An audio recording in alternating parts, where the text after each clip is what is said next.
And the reason why we're talking of empowerment is because when you buy product, smart, exclusive product,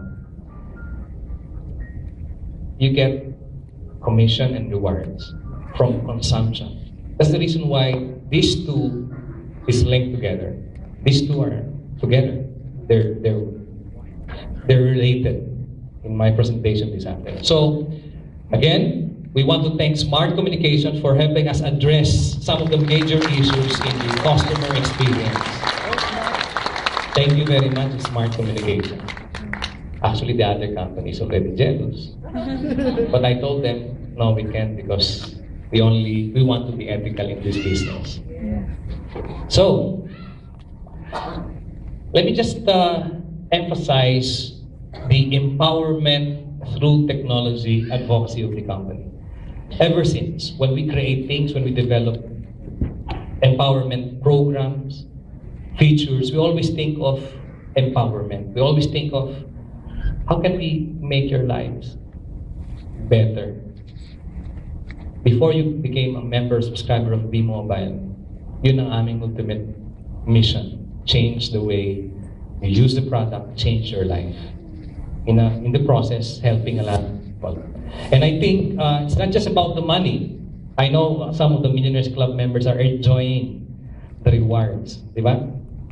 And congratulations to all of you. I'm very proud of your achievement. You've changed your life. And nakita namin I'm a personal witness to your success. And keep your feet on the ground.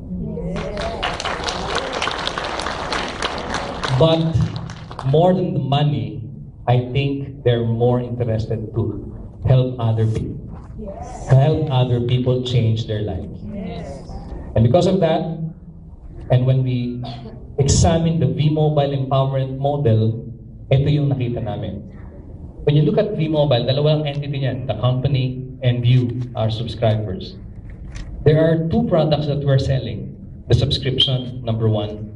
And the second, of course, when we sell subscription, both of us benefit. Diba? VMOBILE, as a company, from each subscription, we get a certain amount. But the large portion of it is given back to you in the form of commission through my legs. And the second way, of course, subscription to Logistic. The second way is selling or consumption of prepaid products. And every time binibenta ang prepaid products, kumikita yung company. That, of course, is given. But we noticed, hindi dapat kayo nagkakasya sa guaranteed retail override. That is just 1 to 2%. That's what we're saying, right? But if we encourage people to sell, we're actually addressing a niche market. Sa ngayon siguro, there are about 3 million to 5 million retailers. Do you think mas magandang maging VMOBILE subscriber yung mga tao as a user or as a retailer? Kasi pag naging retailer na lahat ng mga taong gumagamit ng prepaid, sinong bebentahan nila? Makes sense, right? So that's the reason why we didn't call it techno retailer. We call it techno user card. Because we want you to realize that in using prepaid products, there's an opportunity. So you gotta change your presentation materials. Anyway, hindi na kayo mahirapan dyan. The business development and the marketing communications head, we're now working for a standard presentation material. And we're developing this to go in line with our mission or vision of consumer empowerment. So that's the model if you look at it. But we want you to experience through MyLX and MyTurf how you can be empowered when people consume or use the product. So let me introduce to you MyTurf. Now we have more than 6 million transactions. Come to think of it, 6 million. Pero pag sinilip nyo, sino ang nag-produce ng transaction na yun? Most of them are retailers and users. But none of you are earning from this usage, correct? Yung guaranteed retail override, is it making giving you millions of pesos. How much is the guaranteed retail override on average? Maybe 100, 500, couple of hundreds, maybe couple of thousands. I think pinakamalaking GRO na nalaman ko is something like 30,000 or 50. Will that be enough to make you rich or wealthy? Diba? Hindi. If you want to do more, hindi retailing ang solution. Please note that selling prepaid is always 100% of yourself and your time. Do you agree? Yes. And if you want to build wealth, you should adopt the saying of Andrew Carnegie, I would rather have 1% of 100 people's effort than 100% of myself. Is it true? Yes. If you realize that, then retailing should not be the focus of our business. Not retailing, but personal use of prepaid products. So, how do we now follow these tycoons? We made them wealthy. And leveraging is what successful businessmen, tycoons, master nilang leveraging. They very well know and understand leveraging. And how do we apply that in our business? That is by adopting a new paradigm we call consumer networking. Imagine, every time you use phone, sino kumikita ngayon? Either si Ayala or ang vendor ko, Mr. Pangilinan, MBB. See? Every time you use the product. But adopting consumer networking means you put yourself on top of this consumer network. Instead of focusing on retailing, on getting retailers, you establish network of users, not retailers. And the next program, the MyTurf program, will turn your prepaid expense into an income opportunity.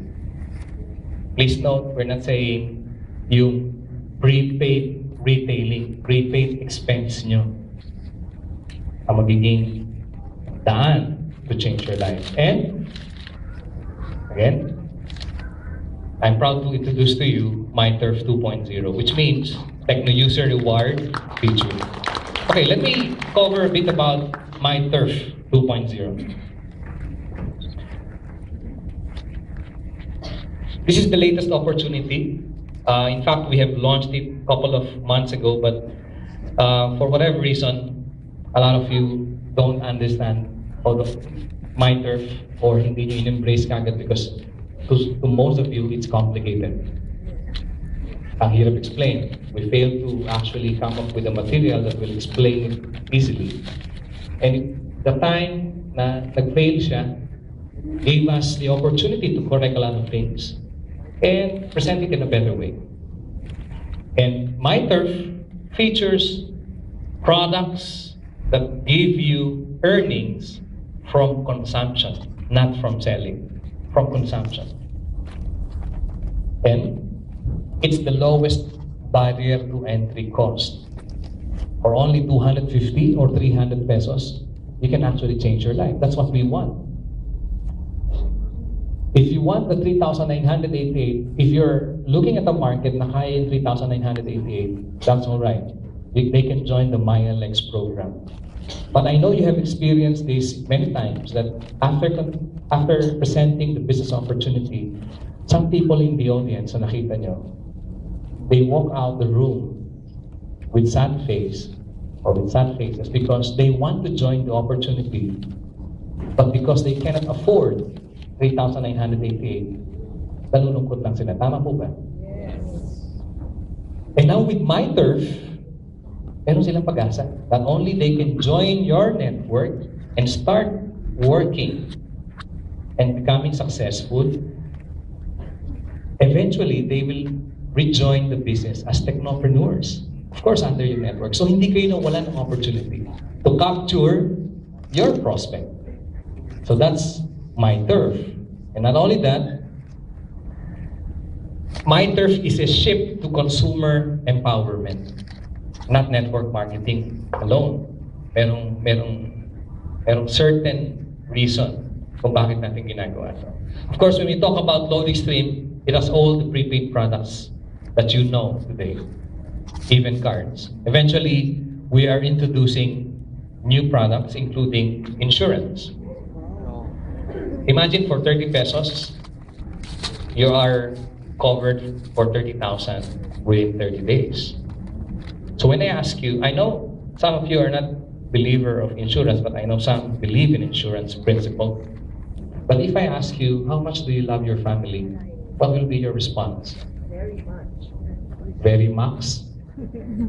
How much? Very much. Do you love your family? How much? Very much. Some of you will even say, I'm even willing to give my life for my family. Tama ba? Medyo madramang konti yan, but that's true. But for only 30 pesos, you can protect yourself. To me, those who believe in insurance, those who really love their family, love them even kahit wala na sila. Do you agree? And if you think that way, masasabi ko talaga sobrang mahal niyo yung family niyo. And pag pinag-usapan natin, if you want to protect yourself so that pag wala ka, meron sila, 30 pesos for 30 days, 30,000 is very cheap. That's 1 peso a day. Kung sinasabi mo na mahal mo pamilya mo, mura ang piso sa isang araw. Para pakita mo yung pagmamahal mo. And that's the product we will carry very soon.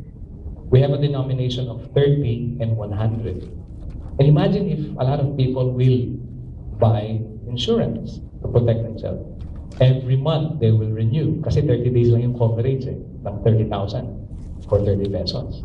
So for the whole year, they will buy the product 12 times. And imagine if from the point of view of consumer networking, each time na may bumibili ng product ng Malayan sa ilalim ninyo, sa network ng consumers, you are paid.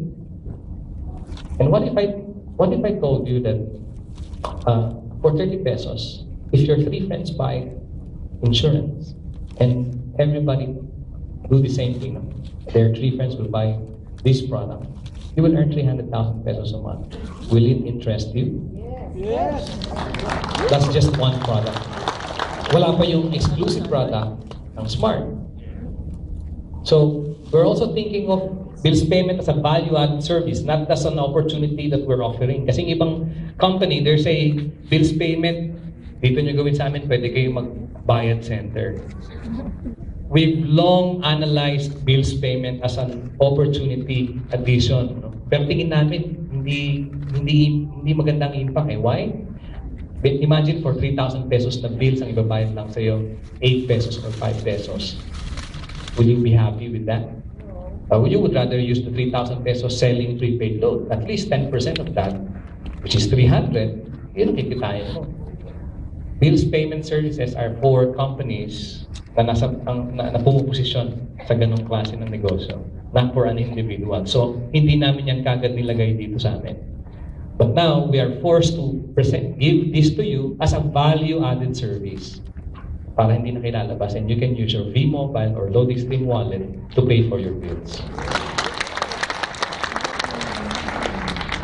We're talking to an airline ticket service provider, and soon we can even offer airline ticketing, domestic and international, using the wallet. There's a lot of things we are preparing for 2012. We believe 2012 is the best ever year for VMOBILE.